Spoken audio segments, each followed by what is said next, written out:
Hello there. The Governor of the Bank of England has said that a managed no-deal Brexit would be better than accidentally leaving the EU with no deal.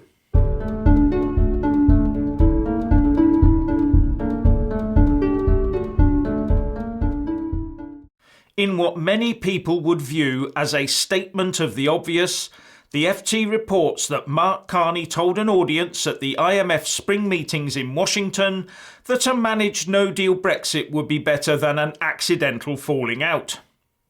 He told them that leaving either on the 29th of March or the 12th of April would have been an accidental event, but that planning to do so on WTO terms in an orderly and well-prepared fashion would be different. But we've already been told by MPs like Heaton-Harris and Liz Truss that no-deal planning is very advanced. And Heaton-Harris did tell Theresa May in his resignation letter, "In my current job, I've had the responsibility of helping to coordinate our preparations for if we were to leave the European Union without a negotiated deal. As I believe you know, these preparations are well advanced, and whilst I would have preferred to leave the European Union with your deal, I truly believe our country would have swiftly overcome any immediate issues of leaving without a deal and gone on to thrive." And there have also been reports from an anonymous civil servant whose identity is being protected by Brexit Central, who pours cold water on the no-deal Brexit scaremongering. But back to Mark Carney. He is due to leave his post at the end of next January, and talking about this, the Chancellor said, "There may be some candidates who might be deterred from an application because of the political debate around Brexit, which inevitably the Governor of the Bank of England can't avoid being part of." Well, firstly, I'm sure they can find someone. But secondly, is the Chancellor telling us that Brexit will go on into the new year as well? And still they keep the pretence up that these EU elections can be stopped at the 11th hour, as long as MPs sign up to the withdrawal agreement vassalage treaty. The BBC says, but Prime Minister Theresa May has said the UK can still leave before the 22nd of May if Parliament backs the withdrawal agreement she reached with the EU. This would avoid the UK having to take part in European Parliament elections, currently scheduled for the 23rd of May. And the Chancellor Philip Hammond told the BBC that, "Clearly nobody wants to fight the European elections. It feels like a pointless exercise, and the only way we can avoid that is by getting a deal agreed and done quickly. And if we can do that by the 22nd of May, we can avoid fighting the European parliamentary elections.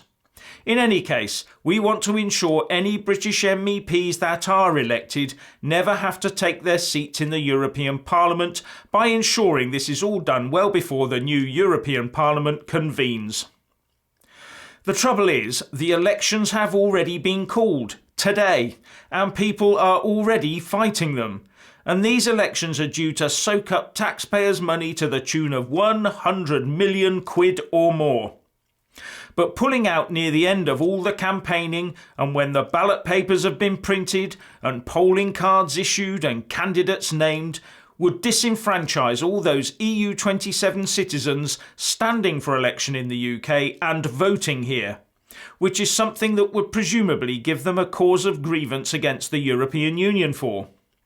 Because under the EU treaties, they have a right to stand and vote in these elections, and if those rights are stripped from them mid-stride, then there must surely be legal ramifications.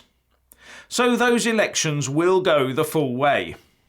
But it's a moot point anyway, because it'll take a bit of a miracle to get the Tories and Labour to agree to a plan between them and then stick to it over any number of days, let alone the weeks required to get the political declaration sorted out between them, as well as getting the withdrawal agreement and withdrawal agreement bill through Parliament. Both sides will have their support bases snapping at their heels and trying to pull their own party every which way but close. And of course, while they're busy on their Brexit manoeuvres, all the other stuff that these MPs keep telling us is so important will continue to stay firmly on the back burner. And that is all part of the plan, because in the end they'll say that they have to reverse Brexit to save the NHS or something. The two main parties will also find it a tad harder than usual to get even their own supporters to put a cross in the box on the ballot paper in the upcoming local elections, let alone anyone else. And that will be our first chance to send them a message. On the 2nd of May at the local elections, make sure you turn out to vote and use your vote wisely. Anyway, please share and comment, and thanks for watching. Please do like and share this video, and also subscribe to my channel. And when subscribing, please do remember to press on the little bell next to the subscribe button. That way you'll get an alert every single time I put up a new video. Thank you very much for watching.